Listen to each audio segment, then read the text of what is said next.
ঈদের আগের দিনও জমজমাট ফুটপাত বিপণী বিতান, যদিও বেশিরভাগ ক্রেতাই স্থানীয়। শেষ মুহূর্তে ভালো ব্যবসার আশায় মধ্যরাত পর্যন্ত দোকান খোলা রাখবেন বিক্রেতারা। বিস্তারিত জানাতে রাজধানীর নিউ মার্কেট এলাকা থেকে যুক্ত হচ্ছেন সহকর্মী MS আরেফিন। সরাসরি যাচ্ছি তার কাছে। দেখুন, পবিত্র ঈদ উল ফিতরের আর মাত্র একদিন বাকি, কিন্তু এই একদিন আগেও রাজধানীর শপিং মল থেকে বিপণী বিতান এবং ফুটপাতগুলোতে কিন্তু উপচে পড়া ভিড় আমরা দেখছি ঈদ কেনাকাটাকে ঘিরে। আমরা যেমনটি দেখতে পাচ্ছি যে বিশেষ করে শেষ সময়ে এসে মানুষজন যারা রয়েছেন তারা বিশেষ করে প্রসাধনী পণ্যের দিকেই কিন্তু বেশি মনোযোগ দিচ্ছেন এই শেষ সময়ে এসে, কারণ বেশিরভাগ ক্রেতাই যেমনটি জানিয়েছেন যে ঈদের একদিন বাকি থাকায় তারা তাদের প্রয়োজনীয় জামা কাপড় থেকে শুরু করে পরিবারের সকলের জন্য যে সকল প্রয়োজনীয় জিনিসপত্র রয়েছে সেগুলো তারা কিনেই ফেলেছেন।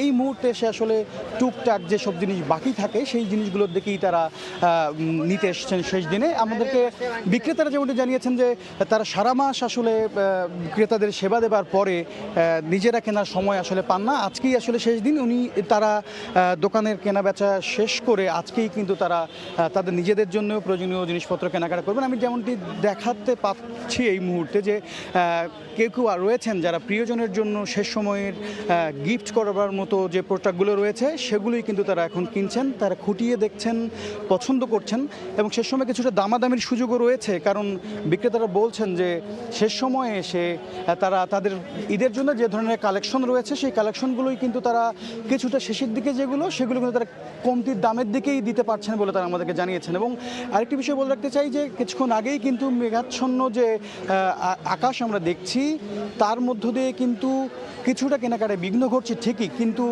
বিক্রেতারা বলছেন যে আজকে মধ্যরাত পর্যন্ত তারা বেচা বিক্রি সচল রাখবেন, কারণ শেষ সময়ের দিকে কিছুটা বাড়তি চাপ তারা দেখবেন বলেই বলছেন আমাদেরকে। তো